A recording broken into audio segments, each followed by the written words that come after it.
la bienvenue ce soir pour cette conférence du professeur Laurent Kaiser, qui est professeur à notre faculté de médecine ici à l'Université de Genève. Il est aussi le directeur-chef de médecin des maladies infectieuses, donc c'est quelqu'un qui a un agenda bien rempli. Et surtout en ce moment, c'est quelqu'un qui est bien occupé. Donc c'est autant plus que j'aimerais bien le remercier d'avoir accepté cette invitation de vous parler des virus. Alors c'est vrai qu'il a accepté ça avant qu'il savait que son agenda allait exploser d'une manière juste imprévisible. Et donc, il y a quelque temps déjà qu'on a organisé ces 2 jours, ces 2 conférences, et puis il a gentiment accepté. Et il a maintenu cette invitation, et puis il est resté disponible pour venir vous parler des virus ce soir, malgré son emploi de temps très chargé. Alors, Laurent, merci beaucoup d'avoir accepté et de venir nous parler ce soir.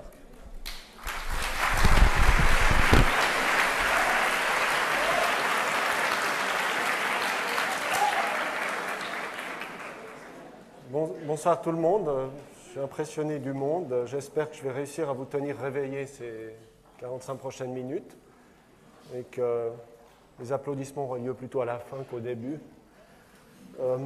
Ce que je vais faire aujourd'hui, c'est parler de l'émergence de nouveaux virus. Et j'ai mis exprès en tout petit, faut-il en avoir peur? C'est un titre qui a été choisi par la communication. Et vous savez qu'en ces temps, on est plus submergé de communication. Ce que je vais essayer de faire, c'est plutôt de revenir aux bases, parler un peu de biologie, puis essayer de rendre ces petites bêtes un peu plus humaines, et puis pourquoi pas les dompter. Donc, quand on parle de virus, on a affaire en fait à des compagnons de tous les jours, des infections que vous connaissez tous, semaine après semaine, mois après mois. C'est le rhume, les pharyngites et les bronchites. C'est la cause principale d'infection chez l'homme. C'est dans l'immense majorité des virus. Les verrues, par exemple, sont dues à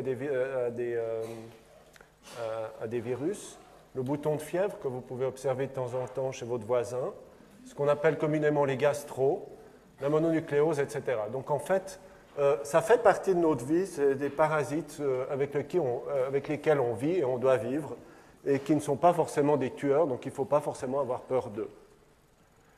Lorsqu'on va chez mes collègues comme Patrick, qui dessinent le monde du vivant et qui sont bactériologistes, ils dessinent ainsi le monde du vivant avec un ancêtre commun, des bactéries qu'on appelle archéobactéries, des organismes qu'on est en train de découvrir, tout le monde des bactéries, qui sont sensibles aux antibiotiques, les animaux, les plantes.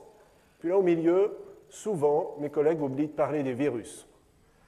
Ça dénote en tout cas un manque de respect vraiment pour ces petites bêtes et une raison de plus pour en parler. Alors pourquoi ils oublient? Probablement parce qu'ils considèrent que c'est un monde à part, essentiellement parce qu'il y a besoin d'une cellule pour survivre. Et ce n'est pas un organisme indépendant qui peut vivre simplement dans l'environnement s'il ne retrouve pas une cellule. Le matériel génétique aussi est un peu différent parfois des bactéries et autres, puisqu'il peut être fait d'ARN et non pas uniquement d'ADN, comme c'est le cas par exemple des cellules humaines. Donc c'est probablement pour ces raisons, et puis surtout parce que peut-être on ne peut pas les voir, que nos amis bactériologistes oublient les virus dans le monde du vivant. Je caricature un peu, mais voilà. C'est des organismes qu'on ne peut pas voir, comme je viens de dire, qui sont de très petite taille, de 10 à 100 nanomètres. Et puis, la grande différence avec les bactéries ou avec les cellules humaines, c'est également des organismes qui codent pour très peu de protéines, qui ont un nombre très restreint de gènes. C'est donc totalement différent d'une cellule humaine qui peut avoir jusqu'à 25 000 gènes, une bactérie qui a 4300 gènes, par exemple, pour certaines bactéries comme l'E. coli, ici j'ai mis des exemples d'autres bactéries. Donc on est dans un monde qui est totalement différent. Et ceci va imposer des contraintes à ce monde vivant et imposer également des contraintes en termes d'évolution. L'autre chose importante dans le domaine de la virologie, il y a une quinzaine ou vingtaine d'années, quand j'ai décidé de me spécialiser en virologie, je me rappelle mon patron qui me disait « Mais t'es sûr de ce que tu veux faire? Personne ne s'intéresse au virus. » Voici la liste des vingtaines de virus qui ont été découverts ces 30 années. Vous voyez qu'il y a des agents qui font vraiment parler d'eux, tels que le HIV, etc. Et puis d'autres qui sont surtout des virus respiratoires, qui ont tous des noms un petit peu exotiques, que la plupart d'entre vous ne connaissent pas, mais qui vous affectent tous les jours. Pourquoi on a réussi à découvrir autant de virus ces dernières années par rapport au monde des bactéries? C'est essentiellement pour une raison, c'est la révolution technologique qui nous a permis de passer à des méthodes diagnostiques qu'on appelle moléculaires, où on détecte les acides nucléiques de ces virus, et qui a permis d'ouvrir la porte vers un monde totalement nouveau et d'associer certaines maladies avec des nouveaux agents qu'on méconnaissait jusqu'à il y a quelques années. Donc vraiment un monde qui s'est ouvert également grâce à l'évolution technologique et ce qu'on appelle la biologie moléculaire. Et si vous cherchez à faire cet arbre de la vie, la raison pour laquelle nos collègues n'intègrent pas les virus dans l'arbre de la vie, c'est non seulement par manque de respect, comme je le disais, mais également parce que c'est assez compliqué à faire, et j'ai essayé de faire mon arbre de la vie des virus ici. Et vous voyez d'emblée qu'on va devoir faire plusieurs familles en fonction du type d'acide nucléique dont ils sont faits, qu'il s'agit d'ARN. Il y a différentes formes d'ARN, on ne va pas aller en profondeur aujourd'hui. Il y a des virus qu'on appelle rétrovirus, qui ont la capacité de s'intégrer dans le génome humain, tels que le VIH, etc. Et si on complète cet arbre de la vie, on arrive à peu près à ceci, qui résume sur cette diapositive l'ensemble des virus que l'on peut reconnaître comme importants pour l'humanité actuellement. On pourrait rajouter peut-être un point d'interrogation en disant est-ce qu'on a la porte qui est encore ouverte vers de nouveaux agents infectieux? C'est clairement pas exclu et c'est ce qu'on va discuter ces prochaines minutes. Je vais commencer donc par une brève biologie des virus, essayer d'être aussi simple que possible sans non plus tomber dans la simplicité extrême. Mais la première chose qu'un virus aura besoin pour se répliquer, pour continuer sa multiplication, essayer de se transmettre, d'être encore vivant, c'est trouver sa cible. Et pour trouver sa cible, il faut qu'il trouve son récepteur, qui est schématisé ici. Et clairement, c'est la première étape la plus importante. Si le virus ne trouve pas sa cible, c'est-à-dire à sa surface, il va avoir des protéines ou des glycoprotéines qui vont devoir trouver le récepteur et trouver une affinité, et qu'il ne rentre pas dans la cellule, il ne va pas survivre, puisque c'est un parasite cellulaire total. Donc la première étape, c'est vraiment de trouver cette cible. Et vous comprenez que cette cible va être différente d'une cellule à l'autre et va déterminer également le type de maladie qu'on va observer, éventuellement également le tropisme du virus, c'est-à-dire est-ce qu'un virus qui trouve sa cible dans le système nerveux central va peut-être faire une méningite et un autre qui ne trouve sa cible dans les poumons va se cantonner uniquement aux poumons. Donc ça, c'est la première étape très importante, mais ce n'est pas une étape suffisante. Si un virus s'accroche à la surface de votre cellule, mais que votre réponse et vos défenses immunitaires sont bonnes et qu'il ne trouve pas un environnement propice, puisqu'en général, une cellule n'est pas là pour accueillir un étranger tel qu'un virus, il va être éliminé. Il faudra qu'il soit capable de conduire toute une série d'étapes que je schématise extrêmement ici.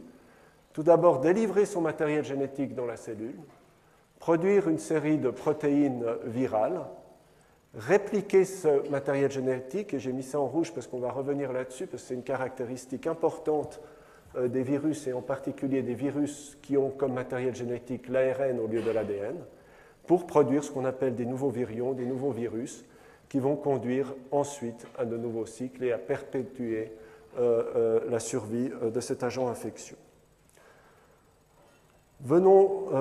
Arrêtons-nous un moment sur cette réplication du matériel génétique, puisque c'est vraiment la caractéristique principale sur laquelle va reposer l'évolution de ces virus.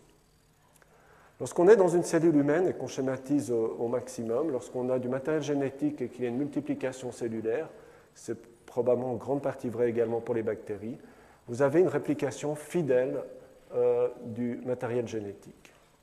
Lorsque vous avez un virus, et c'est surtout de cela dont on parle aujourd'hui, à ARN, donc acide ribonucléique, matériel génétique qui n'est pas fait d'ADN à la base, lorsqu'il va y avoir une réplication, la plupart de ces virus, ou tous, sont dépendants, à un moment donné ou à un autre, d'une enzyme qui est d'origine virale. La caractéristique de cette enzyme, c'est qu'elle n'est pas tout à fait fidèle, elle va faire des erreurs, elle va introduire ce qu'on appelle des mutations. Et au lieu d'avoir un ensemble de nouveaux génomes qui sont extrêmement fidèlement reproduits, vous allez rapidement avoir une sorte de soupe de génomes qui chacun peut avoir, à un moment ou à un donné, une mutation qui est introduite. Le fait d'accumuler des mutations n'est pas forcément favorable. La plupart de ces mutations sont délétères et vont conduire à l'extinction de ces virus. Néanmoins, vous comprenez que vous assurez ici d'emblée une caractéristique principale de cette réplication, c'est une diversité énorme. Cette diversité a potentiellement des avantages pour la survie du virus qui peut acquérir de nouvelles propriétés. Et quand je dis de nouvelles propriétés, ce n'est pas forcément des propriétés qui font peur, c'est des propriétés, par exemple, en termes de transmission, etc. On reviendra sur ceci plus tard. Une autre façon l'autre chose importante qu'il faut dire lorsqu'on a ce phénomène, c'est que c'est une évolution lente qui va se faire au fil du temps, mais qui est relativement lente. Une autre façon, c'est d'échanger des gènes. C'est une évolution brusque où certains virus, tels que le VIH, est un maître pour ça. Lorsque quelqu'un est infecté par 2 virus VIH différents, va échanger des gènes et on va se retrouver avec une sorte de cassure antigénique. Vous avez, si vous voulez, un hybride entre 2 virus. Et vous comprenez que ceci peut conduire à des changements de phénotype, à des changements de comportement du virus qui sont assez importants. Pour le virus de la grippe, c'est encore plus subtil, puisque le virus de la grippe est fait de 8 gènes qui sont segmentés, et il peut quasiment, comme un jeu de cartes, échanger ces gènes lorsque un individu ou un animal est infecté par 2 virus différents. Donc ça, c'est une source de variabilité très importante, et si ceci arrive, vous pouvez par exemple échapper à un vaccin ou à un antiviral. Le virus de la grippe, dont on va se parler un peu ces prochaines minutes également, combine toutes ces astuces, vraiment il est capable de mutation, il peut échanger des gènes, et il a, surtout une chose dont je vais parler par la suite également, un immense réservoir animal qui est une sorte de grand bouillon de culture dans lequel peut émerger de nouveaux variants. L'autre chose qu'il faut avoir en tête, c'est que certaines infections virales sont transitoires, comme celle de la grippe par exemple, elle va durer que quelques jours. Et pour se transmettre, la fenêtre d'opportunité est relativement courte, et en général, c'est au moment des symptômes. Par contre, pour d'autres virus, tels que l'hépatite C ou le VIH, ils sont capables, pour assurer leur transmission, qui n'est pas facile, transmettre et faire une pandémie avec des virus qui sont transmis par les muqueuses sexuelles, par exemple, demandent des stratégies particulières, et les stratégies que ces virus ont développées, c'est de créer des infections chroniques. Et en faisant une infection chronique, vous vous offrez des opportunités de transmission qui s'étendent sur des années et qui permettent votre survie. Tout ceci pour dire que ces virus ont donc une capacité évolutive qui est très importante, mais ils n'ont pas de cerveau, ils n'ont pas de stratégie. En fait, vous avez affaire à un grand phénomène de hasard. Mais ils ont la capacité d'évoluer, donc de s'adapter, d'échapper par exemple à la réponse immune. Si vous avez eu un vaccin et que le virus change, il va pouvoir échapper à cette réponse immune. Il va changer ce qu'on appelle son phénotype, il va peut-être être plus apte à causer des maladies plus sévères ou bien à atteindre tel ou tel organe ou à échapper à un antiviral. Et puis, chose très importante sur laquelle on va revenir, il peut aussi, à partir d'un réservoir animal, lorsque vous avez un virus qui touche les animaux, se transformer pour rentrer dans l'espèce humaine. Et lorsqu'on va avoir des épidémies qui sont dues à des virus qui viennent du monde animal ou de nouveaux virus, il faut donc plusieurs conditions. Et les conditions indispensables, ce n'est pas seulement d'avoir un virus méchant, mais c'est surtout d'avoir un virus transmissible. N'importe quel virus qui soit méchant, s'il n'est pas transmissible, il n'est pas dangereux pour l'espèce humaine. Il faut se créer des opportunités de transmission, comme je vous l'ai montré. Et puis, très important, il faut pouvoir entrer dans une population qui est non immune. Si vous avez par exemple un virus de la grippe dans lequel vous êtes vacciné, même s'il est extrêmement dangereux, si vous êtes vacciné, vous allez être protégé s'il ne change pas la protéine à sa surface. Même si dans son sac à dos, il a des armes extrêmement méchantes, il sera incapable de vous rendre malade si vous avez une protection immune. Un point important lorsqu'on discute de virus émergents, c'est ce réservoir animal. Et ce réservoir animal est comme un spectre qui peut exister autour de nous, mais entre les animaux et l'homme, il y a ce qu'on appelle la barrière des espèces. C'est par exemple ce récepteur que je vous ai montré au début. Si vous êtes un animal, vous avez des récepteurs différents si vous êtes que si vous êtes un humain. Et ceci va d'emblée empêcher certains agents infectieux de vous infecter, même s'ils sont présents autour de vous en très grande quantité. Cette notion de barrière des espèces est extrêmement importante. C'est un obstacle réel à l'adaptation au monde humain. C'est d'autant plus important que lorsqu'on regarde la microbiologie, on peut comprendre qu'environ 80% des grandes familles de virus ou des espèces de virus sont partagées entre l'homme et l'animal. Ce n'est pas toujours exactement les mêmes, mais vous avez des virus extrêmement similaires qui sont partagés entre l'homme et l'animal. C'est la même chose pour tous les autres agents infectieux. Aujourd'hui, on se concentre sur les virus, mais c'est la même chose pour un grand nombre de bactéries, pour les parasites. Et on estime qu'environ 60% de ce qu'on appelle des maladies émergentes, infectieuses, sont d'origine de ce monde animal qui nous entoure. Cette barrière des espèces est extrêmement puissante. J'aime beaucoup cette diapositive parce qu'elle illustre la variole chez un enfant. C'est une maladie qui a disparu de la planète. La variole chez une souris et la variole chez le chameau. Vous voyez que la présentation clinique est tout à fait similaire. C'est des virus qui sont extrêmement proches sur le plan génétique, mais qui ont quelques petites différences, quelques mutations de différence. Et si vous prenez le virus ici du chameau et que vous l'inoculez à l'humain, vous n'allez pas avoir d'infection. Par contre, on peut imaginer que s'il accumule certaines mutations, ça pourrait avoir lieu. Mais donc, des virus qui sont quasiment identiques sur le plan génétique, qui font vraiment des infections similaires, mais cette barrière des espèces fait que le virus du chameau, de la variole du chameau, est incapable d'infecter l'homme et vice-versa. L'autre point important concerne l'évolution, et j'aime beaucoup cet exemple qui concerne un virus qu'on appelle celui de la myxomatose du lapin. C'est une histoire qui commence en Australie à la fin de l'avant-dernier siècle. Les colons anglais qui étaient en Australie semblaient s'ennuyer là-bas. Ils ont importé des lapins d'Europe, lapins qui se sont trouvés dans un environnement sans prédateurs. Ils ont pullulé, se sont multipliés. Vous avez ici des images du désastre écologique que ceci a occasionné. On a fait des barrières. Vous pensez bien que les lapins n'étaient pas très sensibles aux barrières. On s'est dit on va engager des chasseurs. On a engagé des chasseurs qui essayaient de chasser le lapin. Puis tout ceci ne marchait pas très bien. Donc finalement, on s'est tourné vers les scientifiques et ceux qui manipulent les virus.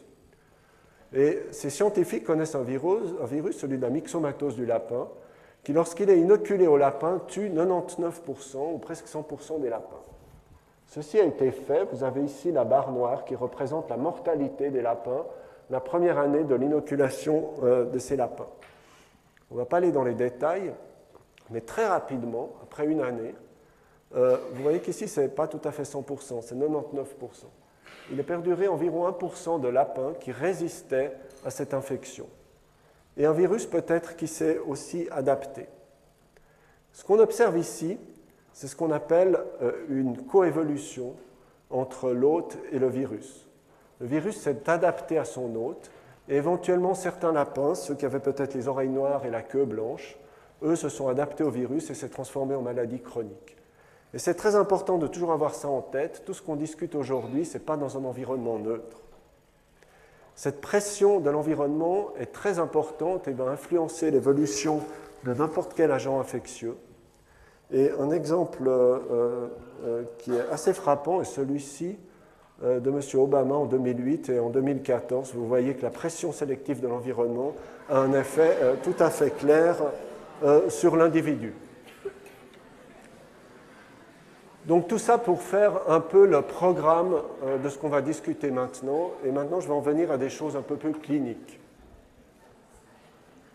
Je m'excuse en anglais, mais pour traduire, c'est un rapport de cas de médecins dans les années 50 qui rapporte une épidémie de patients qui présentent des douleurs très importantes des articulations, douleurs qui sont traduites dans le langage local de chikungunya. Je ne sais pas qui d'entre vous a entendu parler de chikungunya, mais si vous lisez les journaux ces temps, vous l'avez certainement entendu parler. qui était une maladie qui veut dire celui qui n'arrive pas à marcher ou à se relever, tellement il a mal aux articulations. On a affaire ici à une description d'une épidémie dans les années 50, dans ce qui est actuellement la Tanzanie. Et vous avez ici une photo du virus qui aurait été isolé dans les années 50.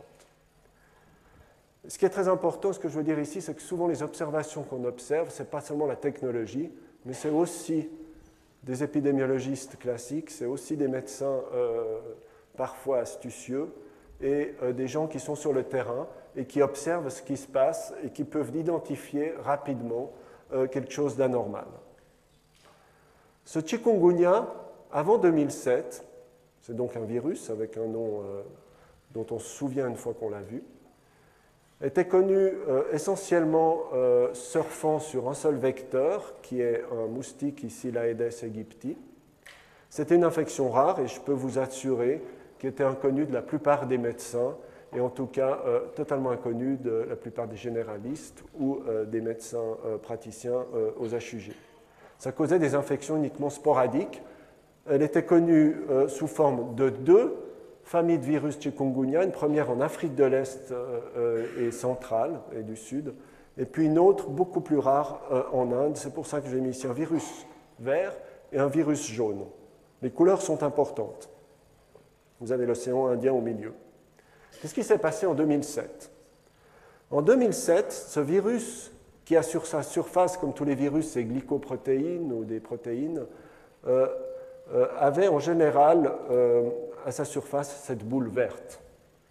Suite à une mutation, apparaît au lieu de la boule verte un petit triangle rouge qui simplement symbolise l'apparition du changement de cette glycoprotéine. Les conséquences sont assez subtiles. Le virus s'est adapté facilement à un nouveau vecteur qui est l'Aedes albopictus, qui est un moustique, qui lui-même s'est développé de manière très intense dans différentes régions du monde. Et la différence, c'est que lorsqu'il avait cette mutation, il semble que le virus est capable de se répliquer 10 à 100 fois mieux dans le moustique. Ça fait que quand vous êtes piqué, vous êtes exposé à 10, 100 fois plus de virus. Ça facilite donc la transmission. La conclusion, excusez-moi, est celle-ci, c'est que le vecteur qui était très présent à l'île de la Réunion s'est développé. Suite à l'apparition de cette mutation, il y a eu une explosion et à la Réunion, qui compte environ 700 000 habitants, environ un tiers ou plus de la population a été infectée avec une mortalité qui était relativement conséquente, en particulier chez les femmes enceintes. Donc tout d'un coup, un virus qui apparaît et vous avez 30 à 40% d'une population qui est touchée, ce qui est phénoménal. Vous savez que les gens voyagent, le virus a suivi les gens qui voyagent et très rapidement s'est installé en Inde et en Asie et est devenu une cause majeure. Vous avez ici des estimations, il m'est impossible de donner des chiffres, mais je peux vous assurer qu'en Inde et en Asie, maintenant, c'est des millions de cas de chikungunya qui ont été observés. Et chose encore plus importante, c'est que le vecteur initial, Aedes aegypti, qui était aussi le vecteur de la malaria qui se trouve en Inde, a été remplacé par un autre vecteur, un autre moustique. Donc quelque chose d'assez complexe. Vous avez en plus un moustique qui pique les hommes et un virus qui s'adapte au moustique et le moustique qui se multiplie de manière importante. Et vraiment une épidémie très importante. Et depuis 2014 ou fin 2013, le virus a traversé les continents et apparaît maintenant en Amérique centrale. Et on estime actuellement qu'il y a environ 700 000 cas qui sont développés dans les Caraïbes, en Amérique centrale et en Amérique du Sud. Donc en fait, il a fait le tour du monde en 7 ans et devient un nouveau pathogène et une cause importante qu'on recherche maintenant systématiquement de fièvre chez les voyageurs qui reviennent de ces zones endémiques, chose qu'on ne faisait absolument pas il y a quelques années. Une autre histoire qui est extrêmement instructive également, débuté en 1999 et concerne New York, où des médecins ont observé des personnes, en particulier des personnes âgées, qui décédaient de méningo-encéphalite. Et en même temps, les gens qui s'occupaient de santé publique, en particulier des animaux dans la cité de New York, ont observé qu'il y avait des corbeaux qui tombaient dans les parcs. Donc il y a eu des investigations. Les investigations ont conduit très rapidement à identifier un virus qu'on appelle West Nile, qui infecte à la fois les animaux, les corbeaux en particulier, ou certains oiseaux, et l'homme de manière accidentelle. Le virus West Nile s'appelle West Nile parce qu'il était isolé en 1937 dans le bassin du Nil, en Ouganda. Il était connu pour faire des épidémies sporadiques en Afrique, également dans le bassin méditerranéen, jusqu'en 2002. Le vecteur est un moustique également, qui infecte surtout les oiseaux, et l'humain est un hôte accidentel. La maladie est souvent asymptomatique ou ressemble à une grippe et guérit toute seule, mais sur la masse des individus infectés, il y a des complications neurologiques qui peuvent être assez graves. Le cycle est donc de nouveau assez complexe, avec un vecteur, des réservoirs qui est au niveau des animaux, essentiellement des oiseaux, le réservoir principal, et puis par accident, l'homme est infecté. Également les chevaux. Imaginez-vous que si vous avez un élevage de cheval avec des chevaux de course qui coûtent extrêmement cher, vous n'êtes pas très content de voir des moustiques autour. Et les gens aux États-Unis, par exemple, fuyaient d'un État à l'autre en même temps que l'épidémie. Cette épidémie aux États-Unis était juste impressionnante pour plusieurs raisons. D'abord parce qu'elle a touché toute l'Amérique du Nord en l'espace de quelques années. Et une des conséquences assez spectaculaires, c'est que tous les donneurs de sang, par exemple aux États-Unis, sont testés pour la présence de ce virus. Vous allez me poser la question, comment ce virus est arrivé? On ne le sait pas exactement. On suppose que probablement il est arrivé via un cargo, que le moustique a pu survivre à l'intérieur d'un cargo et s'est retrouvé tout d'un coup dans un environnement favorable et a pu se multiplier dans l'environnement de New York en plein été, et puis le cycle est parti. Donc, un exemple de nouveau d'un virus qui a traversé les continents. Est-ce que c'est important pour l'Europe? On observe de plus en plus de cas au sud de l'Europe ces dernières années, même en Italie. Et c'est également une infection que l'on a appris à considérer, à détecter de cas en cas, chose que l'on faisait en tout cas jamais il y a une dizaine ou quinzaine d'années. Pourquoi je vous ai parlé de ces deux virus au nom un peu compliqué que probablement vous avez méconnu ces dernières années et qui ne touchent pas votre santé? Parce que c'est des exemples très importants de l'importance de la diversité et l'évolution génétique, de l'adaptation humaine et sa transmissibilité, du réservoir animal, etc., toutes les choses que je vous ai parlé déjà. Mais point très important également, l'environnement, l'urbanisme, l'organisation sociale et cet effet de coévolution entre un hôte et son pathogène. Ça mélange plusieurs sciences que j'ai listées ici, et la plus importante concerne la santé publique, et vous comprenez pourquoi il est très difficile dans ce domaine de prendre des décisions de santé publique quand vous voyez la complexité des événements qui ont lieu.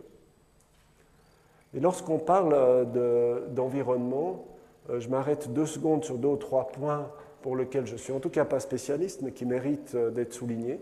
Vous avez ici une carte des différentes routes aériennes utilisées l'année où on a découvert pour la première fois le virus de la grippe, en 1930 ou 1933. Vous voyez ce qui se passe maintenant, en 2012, 59 000 routes aériennes entre 3200 aéroports couvrant le monde entier chaque jour.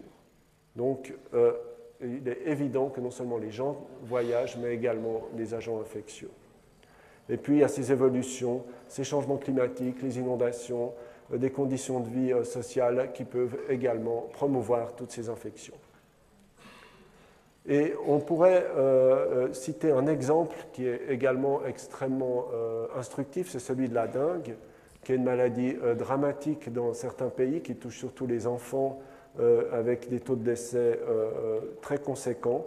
La dengue, qui également se transmet également grâce à un virus, s'est multipliée de 30 fois ces dernières années, ces 50 dernières années, et s'est localisée également dans les villes grâce aux réservoirs d'eau, grâce aux vieux pneus qui sont stockés à gauche à droite et qui ont des réservoirs pour les moustiques. Et puis un autre phénomène qui a favorisé la dengue, qui avait quasiment disparu dans les années 70, c'est l'arrêt d'utilisation des insecticides. Je ne suis pas en train de promouvoir les insecticides, mais le fait d'avoir arrêté, par exemple, les campagnes de DDT ont permis la réplication de nouveau de ces virus, de ces moustiques et du vecteur, et permettent le développement de maladies qui étaient plus ou moins contrôlées. Je vais maintenant m'arrêter sur la grippe, parce que la grippe, vous en avez tous entendu parler, c'est une maladie qui touche tout le monde, et puis qui est un archétype des virus qui évoluent. La première chose, c'est cette grippe dite aviaire, H5N1, dont vous avez tous entendu parler, découverte en 1997 à Hong Kong. C'est de nouveau un virus du monde aviaire, animal. Et puis, il y a vraiment une question dont on peut se poser, c'est faut-il s'en occuper, puisque depuis 2003, par exemple, c'est 650 cas, 385 décès. Ce n'est pas par manque de respect des gens qui sont décédés, mais en termes de santé publique, c'est une mini-goutte d'eau dans l'océan des misères humaines. 385 décès, c'est vraiment rien du tout, et on doit vraiment se poser la question, est-ce qu'il faut s'en occuper? Alors, pourquoi on s'en occupe? Parce qu'il y a le spectre de 1918, où il y a eu 30 ou 40 millions de morts suite à la grippe aviaire de 1918, et plusieurs exemples après de pandémie. Le virus de la grippe, on s'arrête 2 minutes, à sa surface, de nouveau des protéines qui l'aident à s'accrocher à sa cible, en particulier une qu'on appelle l'hémagglutinine, et puis une autre qui s'appelle la neuraminidase, qui n'est pas un récepteur, mais qui aide le virus à survivre dans son environnement. Il existe 17 sous-types d'hémagglutinine, ça veut dire que vous avez 17 familles différentes, et puis une dizaine différente de neuraminidase, et théoriquement des combinaisons entre les deux, qui fait qu'on donne à ces virus des petits noms type H5N1, ça veut dire l'hémagglutinine 5 et le neuraminidase 1. Et tous ces sous-types sont présents chez les animaux. 36 000 différentes sortes d'animaux sont présents et capables d'être un réservoir important de ces virus, mais en particulier le monde aviaire et les canards. Par contre, chez l'homme, il y a uniquement 3 virus qui sont adaptés à l'homme, H1, H3 et H2, mais surtout H1 et H3. Et c'est très important parce que ça vous illustre l'importance de cette barrière des espèces. Vous avez une 17 sortes d'hémagglutinines différentes, mais il n'y en a que 3 qui sont vraiment adaptées à l'homme. Ce monde animal infecté par les virus, tels que les poulets, est extrêmement présent dans certaines régions du monde. Vous avez une carte ici qui m'impressionne toujours, je ne sais pas à quel point elle est juste, mais ce n'est pas très important. C'est la densité de poulets au mètre carré dans certaines régions d'Asie. Ici, vous avez jusqu'à 20 000 poulets au kilomètre carré. Vous imaginez que si ces poulets sont infectés par la grippe, c'est un réservoir, un incubateur pour favoriser l'émergence de nouveaux virus. Alors, depuis une quinzaine d'années ou plus que ce virus de la grippe aviaire circule, vous avez ici un arbre généalogique de ce virus, c'est l'évolution génétique de ce virus. Il a changé, sans arrêt changé, il a évolué. C'est ce qui fait peur aux gens de santé publique, se dire est-ce que cette évolution perpétuelle, l'accumulation de ces mutations sans arrêt, va conduire à l'émergence d'un virus dangereux pour l'homme? Il faut quand même se rendre à l'évidence, actuellement c'est un virus du monde animal, ce n'est pas un virus humain, et malgré une vingtaine d'années, il n'a pas réussi à rentrer dans l'espèce humaine. Mais il évolue, et beaucoup d'évolutions conduisent à l'extinction de certaines souches de ces virus. Alors pourquoi ça ne s'est pas passé? Pourquoi cette barrière des espèces entre l'homme et l'animal n'a pas eu lieu? Il y a plusieurs raisons qui sont importantes en termes de la biologie. C'est que toute modification génétique nécessite de surpasser certaines contraintes fonctionnelles. Rappelez-vous, il y a très peu de gènes dans ces virus, donc ils ne peuvent pas faire n'importe quoi. Il faut travailler en équipe, et puis il faut travailler en faisant en sorte qu'on retrouve son récepteur humain, ou qu'un récepteur qui est vraiment adapté au tractus respiratoire humain.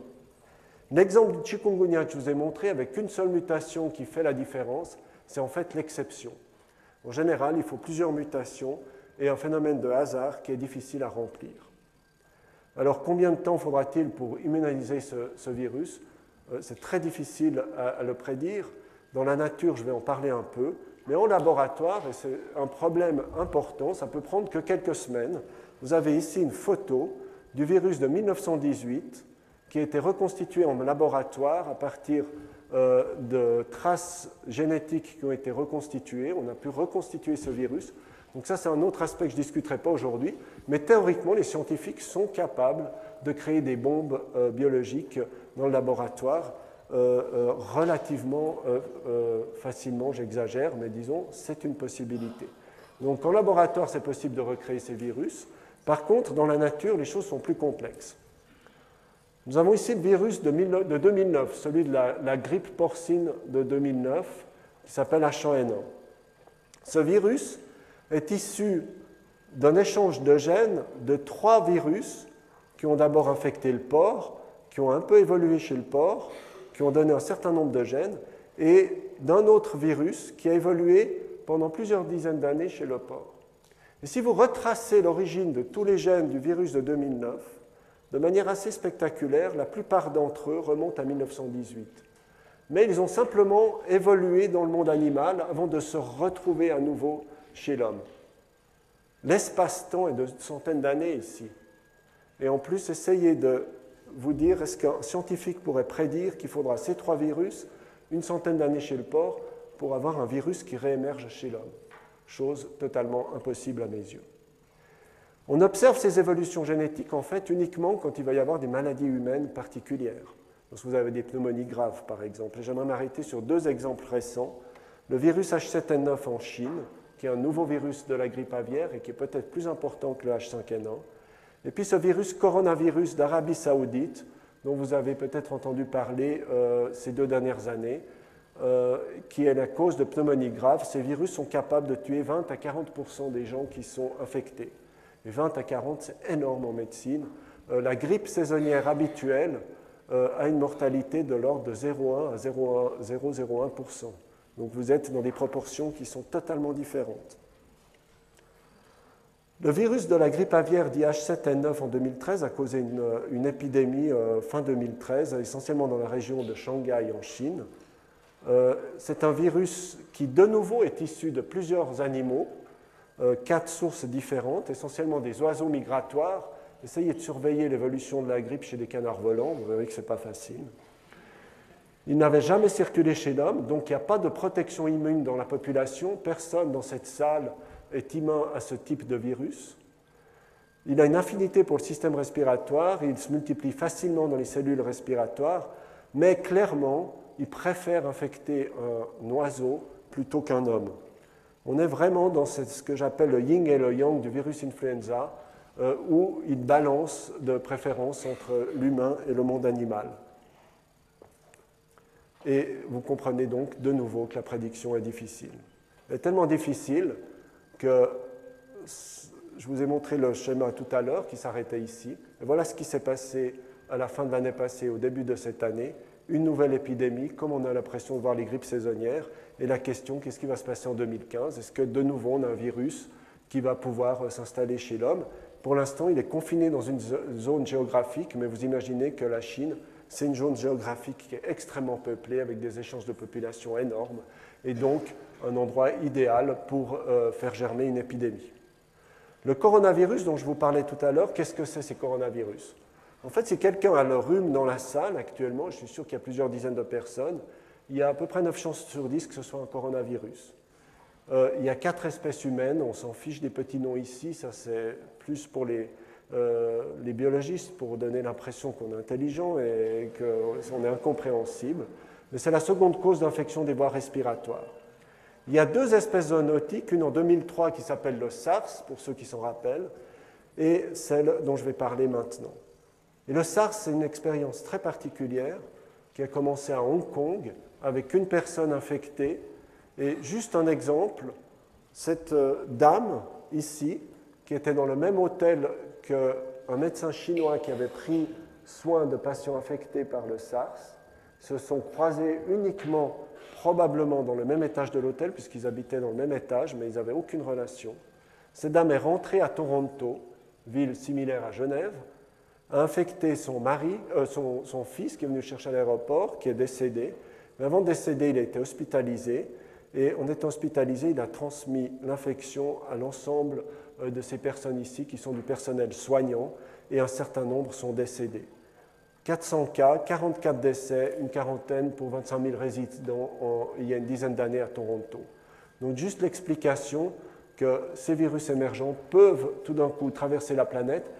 Par contre, c'est incompréhensible pourquoi ça s'est arrêté, probablement uniquement grâce aux mesures de confinement, et ça souligne l'importance de la santé publique. Alors, qu'est-ce qui s'est passé ces dernières années en Arabie Saoudite? on a découvert un virus similaire qui est probablement d'origine des chauves-souris. Ces chauves-souris transmettent probablement aux chameaux, qui jouent comme hôte intermédiaire, et transmettent à l'homme. Environ 729 cas, une mortalité assez impressionnante, et puis quelques cas exportés, une douzaine de cas exportés à travers le monde. Et vous imaginez, en vous montrant ce que je vous ai montré avant dans un hôpital, la crainte qu'on peut avoir de recevoir un patient qui a une telle infection, puisque ça peut se transmettre dans l'hôpital si on n'identifie pas rapidement ce genre de cas. De nouveau, ici un arbre phylogénétique, c'est-à-dire un arbre de l'évolution génétique de ces virus, qui montre qu'il y a une rapide évolution et y a-t-il une adaptation virale? C'est très difficile à le dire, puisque l'épidémie semble s'être calmée ces derniers mois, pour des raisons qui restent mystérieuses compte tenu du nombre de chameaux qui circulent dans ces pays. L'autre question passionnante, c'est où était le réservoir de la grippe porcine de 2009? Et si quelqu'un le trouve, ça serait assez extraordinaire parce que malgré tout ce que je vous ai montré, qu'on arrive à retracer l'origine des gènes, il n'y a personne qui a pu identifier le cochon qui est à l'origine de cette infection. Et ceci peut être uniquement parce qu'il n'y avait qu'un élevage qui était infecté et que cet élevage a été utilisé pour faire votre jambon et puis a disparu. C'est quand même assez spectaculaire. Et pour le SARS, en 2003, on a mis 10 ans avant de trouver la chauve-souris qui est infectée par ce type de virus. Alors je pourrais continuer sans fin. Vous avez ici une carte des différents virus émergents à travers le monde. En tout cas, c'est ma carte personnelle. Mais on ne va pas faire l'ensemble de ces virus. Je pourrais parler de poliovirus, qui est un virus qu'on pourrait éradiquer de la planète parce que le réservoir est uniquement humain, avec la vaccination. Mais pour des raisons géopolitiques, il y a des résurgences de poliovirus à travers le monde, parce que les campagnes de vaccination ne peuvent pas être conduites comme elles le devraient. En Suisse, on a aussi des virus émergents. Un virus qui est assez important, qui s'appelle le virus de la méningoencéphalite attique, à ne pas confondre avec la maladie de Lyme, est un virus qui était connu essentiellement en Europe de l'Est. Et vous avez ici une carte en bleu des endroits où on a trouvé ce virus ces dernières années. Si vous allez vous promener du côté d'Yverdon, c'est un endroit à risque d'attraper cette maladie pour laquelle on a des virus. Donc même dans notre entourage, près de chez nous, il y a une évolution de ces virus. Ce que je voulais dire, c'est que la barrière des espèces est une limitation biologique réelle pour tout virus animal. La virulence, c'est un équilibre optimal entre transmissibilité et pathogénicité. Un virus méchant n'est pas dangereux s'il ne se transmet pas. C'est en fait ce que j'appelle des fois des bioterroristes naturels. Ils ont tendance à évoluer d'eux-mêmes. Mais très important, c'est dans un espace-temps qui dépasse une espérance de vie humaine, et vous pouvez imaginer qu'il complique la vie de tous les gens qui font de la santé publique. Alors, même mes collègues les plus astucieux, les épidémiologistes les plus intelligents, les spécialistes de santé publique, personne n'avait prédit le West Nile, personne n'avait prédit le chikungunya ou la dengue, etc. Et plus important encore, personne n'avait prédit le virus du VIH, qui a causé une pandémie absolument dramatique ces 25 dernières années. Et si vous remontez au VIH, il y a plusieurs publications qui analysent le cousin du VIH, c'est les singes, qui montrent que probablement ce virus a évolué pour environ 32 000 ans ou des dizaines de milliers d'années chez les primates, avant que, grâce à des contacts sporadiques, il arrive à infecter l'espèce humaine. Donc, de nouveau, un espace-temps assez énorme. Et si vous remontez sur des fragments d'autopsie de tissus humains dans les années 60 à Kinshasa, il est possible de détecter du VIH. VIH qui a été découvert qu'en 1981. Et en fait, 20 ans avant, il y avait déjà en Afrique des personnes infectées par ce virus. Alors, vous pensez bien que je suis bien obligé de parler de ce virus aujourd'hui. J'en suis arrivé aux conclusions, mais pour le dessert, j'ai gardé celui-ci, qui est tellement grand qu'on arrive quasiment à le voir au microscope. Il fait environ la taille d'une bactérie, il est filiforme comme celui-ci, et il s'appelle Ebola. Tout le monde en a largement entendu parler ces dernières semaines, ces derniers mois. C'est un virus qui a été découvert en 1976, donc de nouveau très récent, qui à l'époque avait connu 2 épidémies, une dans ce qu'on appelle l'ex-Zaïre, la République démocratique du Congo actuellement, et puis au Soudan. Et les chiffres ici sont importants. Vous voyez que ces grosses épidémies étaient relativement limitées, environ 300 ou 250 cas, pas plus. C'est de nouveau un virus à ARN et qui a cette capacité à évoluer, comme on l'a montré tout à l'heure, et qui a également un réservoir animal. La mortalité est extrêmement importante. Vous voyez que pour le virus dit Zaïre, on arrive à des mortalités de 88%. Il y a très peu d'agents pathogènes, en tout cas viraux, qui sont capables d'une telle mortalité. Le réservoir est animal, on soupçonne essentiellement la chauve-souris, qui transmet aux grands primates qui sont extrêmement sensibles. L'homme est un hôte accidentel et théoriquement, jusqu'il y a moins d'une année, on pensait que ce n'était que des accidents de nature extrêmement limités dans des régions particulières et que ce n'était pas un problème humain. La raison pour laquelle je le mets après mes conclusions, c'est que dans toutes mes présentations sur les virus émergents de ces dernières années, je commençais par dire aujourd'hui je ne vais pas vous parler d'Ebola parce que ce n'est pas une maladie importante pour l'homme et qui ne va jamais conduire à des épidémies conséquentes. De nouveau, un exemple clair que dans ce monde, la prédiction est juste impossible et qu'on se trompe tous. Et là, je me suis trompé comme beaucoup d'autres de mes collègues. La transmission se fait par contact direct, essentiellement avec les fluides corporels, principalement le sang, les vomissures et puis les diarrhées que ces patients ont de manière extrêmement importante. Il n'y a pas d'évidence que ce virus se transmette par voie respiratoire, et c'est certainement un point essentiel, parce que s'il se transmettait par voie respiratoire, ça pourrait devenir une vraie catastrophe. Vous avez eu environ une vingtaine d'épidémies ces dernières années, toutes limitées en nombre.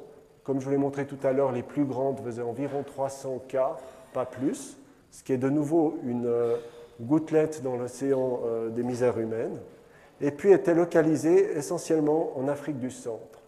Ce qui est de très particulier maintenant, c'est qu'il est apparu en Afrique de l'Ouest, où il était virtuellement inconnu, sauf connu pour infecter les singes dans certaines forêts de Côte d'Ivoire. On ne va pas rentrer dans les détails, mais le virus actuellement qui nous intéresse est celui de l'espèce Zaïre, et vous voyez le type de mortalité qui ont été observées dans les différentes épidémies qui ont été documentées ces dernières années. Actuellement, on est dans des mortalités de l'ordre de 60% dans les régions d'Afrique de l'Ouest où le virus sévit. L'épidémie a commencé en 2013. Probablement, le premier cas qui a pu être probablement identifié est un enfant de 2 ans, décédé en décembre 2013 dans une ville qui s'appelle Guékédou, en Guinée-Conakry, qui est, sauf erreur, ici. Et vous voyez que cette ville est aussi tout près d'un triangle ici où il y a la frontière avec la Sierra Leone et le Libéria, et que les gens qui habitent ici traversent la frontière comme on le fait quand on va à Ferney-Voltaire ou à Annemasse faire nos courses le samedi. Les manifestations cliniques, c'est une fièvre. Ces gens sont extrêmement vite fatigués, ils sont juste anéantis physiquement, ils ont mal partout, et puis, de manière très importante, ils ont quelques vomissements, mais surtout des diarrhées très abondantes. Si ces diarrhées contiennent beaucoup de virus, vous pensez que par contact, il y a une transmission qui est facile. Et ils décèdent de ces complications multiples, avec une atteinte de multiples organes. Il y a donc une excrétion potentiellement assez abondante du virus sur les organes malades, chez les gens malades. Et si vous avez des contacts rapprochés, et en particulier lorsque quelqu'un décède, des rites funéraires qui font qu'on touche les corps et qu'on s'occupe des gens non seulement malades avant qu'ils décèdent, mais également lorsqu'ils sont décédés, par respect et par culture, vous avez des opportunités de transmission qui sont énormes et qui peuvent tout d'un coup affecter des familles entières. Les chiffres valent ce qu'ils valent, mais ce qui est important, c'est de voir les courbes. Actuellement, on a une augmentation des courbes. De nouveau, on n'a pas des chiffres qui sont extrêmement importants en termes de nombre, si vous comparez ça à la malaria ou à la tuberculose ou au VIH, c'est encore un épiphénomène. Par contre, c'est très difficile de prédire ce qui va se passer et c'est extrêmement destructeur puisque c'est capable de se concentrer sur 2 ou 3 villages ou dans des petites villes et de toucher plusieurs dizaines de personnes avec des mortalités effrayantes et de voir des familles entières disparaître.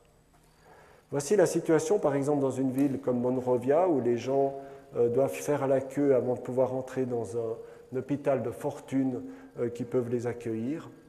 Et vous êtes dans une situation extrêmement particulière sur le plan médical, puisque les organismes tels que Médecins sans frontières qui s'occupent de ces patients sont obligés d'avoir inventé ces tenues de pseudo-cosmonautes qui sont tout sauf conviviales et qui surtout ne permettent pas de donner des soins adéquats aux patients.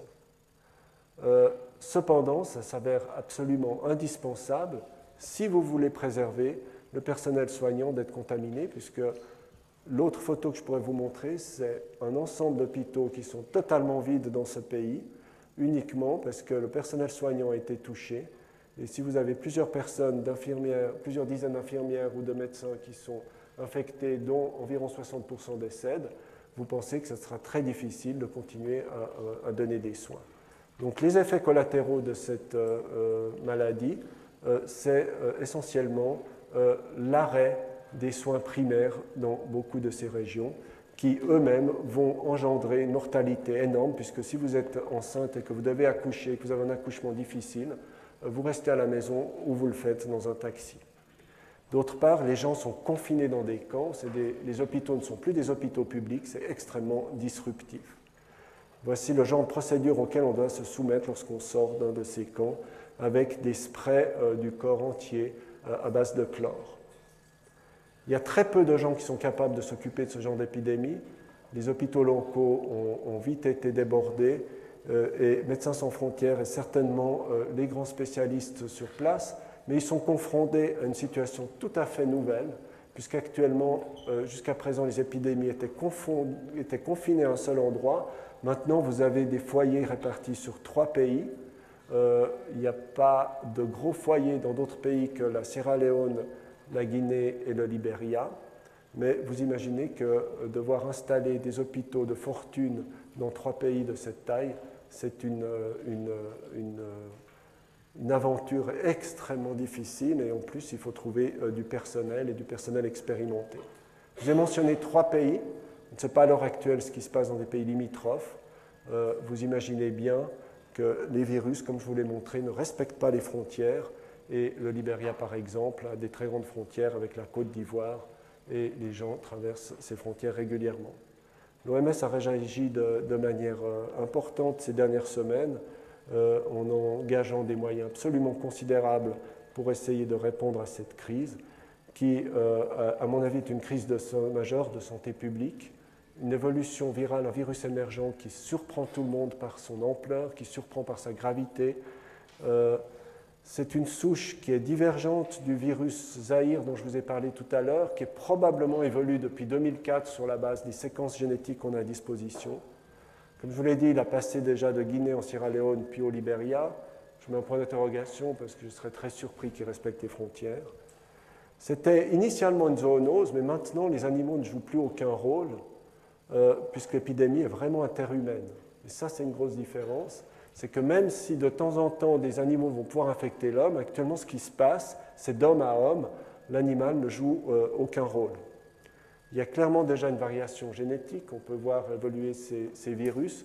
C'est très peu connu puisque vous imaginez que c'est difficile d'exporter du sang d'un patient Ebola positif et de l'analyser dans des laboratoires adaptés.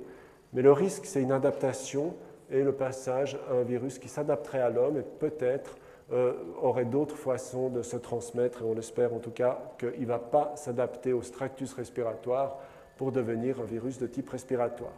C'est des défis multiples de santé publique, des soins médicaux qui sont extrêmement difficiles quand vous voyez les tenues de cosmonautes qui sont utilisées, et on n'a pas de traitement efficace. L'espoir repose, à mon sens, essentiellement sur un vaccin qui est la seule intervention de santé publique qui pourrait faire la différence rapidement.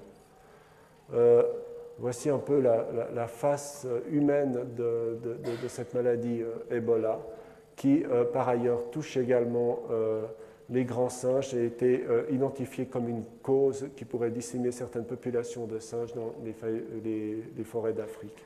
Je vous remercie pour votre attention.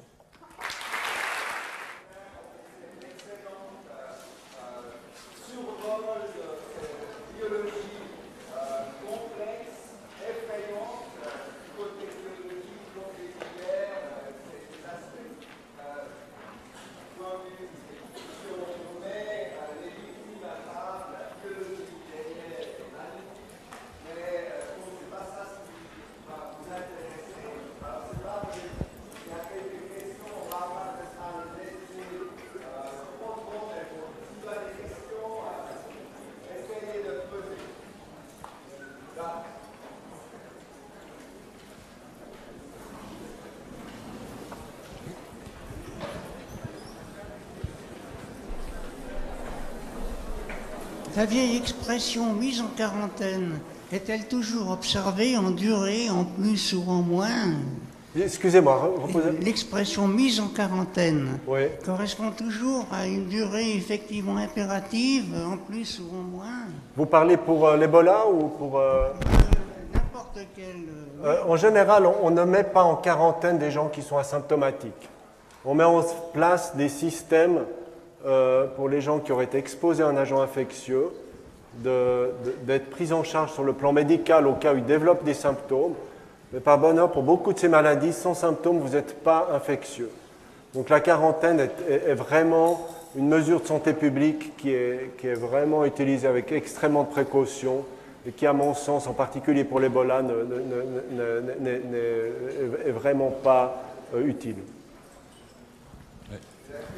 Oui, voilà, bonjour. Bravo et félicitations pour cet exposé extrêmement intéressant et brillant. Vous ne serez pas surpris que je vous interroge sur Ebola, puisque c'est d'actualité. C'était assez impressionnant ce qu'on a vu à la télé, que vous avez bien montré. La seule mesure actuelle de protection, c'est ces scaphandres d'astronautes. Et vous imaginez qu'en Afrique, aujourd'hui où l'épidémie sévit, il est difficile de distribuer des scaphandres à toute la population. Alors, est-ce que, à part ça, vous ne pensez pas qu'il puisse y avoir d'autres formes de prévention et de protection? Est-ce qu'il est possible d'imaginer des substances un peu comme ce qu'on connaît bien à Genève, ces solutions hydroalcooliques mélangées peut-être à des solutions antivirales, plus accessibles aux populations, déjà pour protéger les populations dans les zones environnantes, en attendant de voir si les vaccins ou les sérums peuvent être efficaces. Parce que là, on est apparemment plutôt désarmé. Est-ce qu'il n'y a pas d'autre solution? Je pense que vous soulignez un point très très important.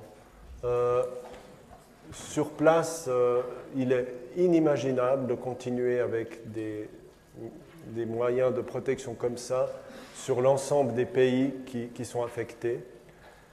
Je crois que la seule solution passe par... mais je ne suis pas un spécialiste de santé publique et je crois qu'il faut rester assez humble dans le genre de déclaration qu'on peut faire dans ce cadre d'épidémies qui sont imprédictibles et qui mélangent de multiples facteurs qui sont difficiles à faire interagir. Mais un point important et essentiel, c'est probablement respecter une hygiène des mains, comme vous le mentionnez, une hygiène de contact dans les soins médicaux, qui doit être élevé au plus haut niveau possible. Et si déjà ceci était atteint, je crois qu'on gagnerait rapidement sur l'épidémie, parce que vraiment le contact est essentiel. Il n'y a pas besoin de solutions modernes comme on a ici. Dans ces pays, on utilise des dilutions d'eau de Javel à 0,05% qui sont disponibles dans l'ensemble des pays et tout le monde se lave systématiquement à l'eau. L'autre chose qui est en place dans certains de ces pays, c'est que les gens ne se touchent plus. Les gens ne se serrent plus la main, les gens ne s'embrassent plus, les gens s'évitent en termes de contact physique. Et systématiquement, lorsque vous rentrez dans un bâtiment, etc., vous nettoyez. Mais le plus important reste d'identifier les gens qui sont hospitalisés, c'est très difficile, et de les isoler de manière correcte avec des moyens simples.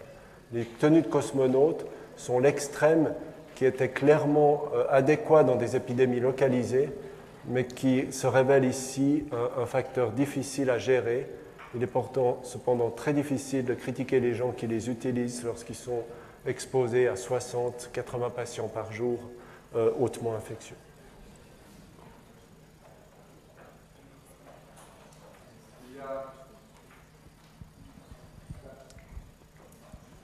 Merci pour cette présentation très intéressante. Et par rapport à Ebola et Genève, qui est un peu la Mecque des organisations humanitaires, et avec un déploiement important d'employés, de délégués santé dans ces 3 pays que vous avez cités, Sierra Leone, Libéria et en Guinée, disons, si par malchance ce personnel médical s'infectait, est-ce que Genève a la capacité après de les rapatrier, puis disons d'assurer l'isolement et le traitement adéquat de, disons, peut-être un nombre relativement important de délégués? Oui. Merci, ou de personnes d'une façon générale. Merci. Alors, tout à l'heure, quelqu'un parlait de mon agenda. Vous pouvez imaginer à quoi on était occupé ces dernières semaines. Mais j'étais ici aujourd'hui pour parler des virus émergents. Donc, je ne vais pas détailler tout ceci, mais la réponse, pour être simple à votre question, je peux vous assurer qu'on fait le maximum pour que ce soit le cas et pour être prêt au mieux à recevoir quelqu'un qui serait rapatrié avec cette maladie.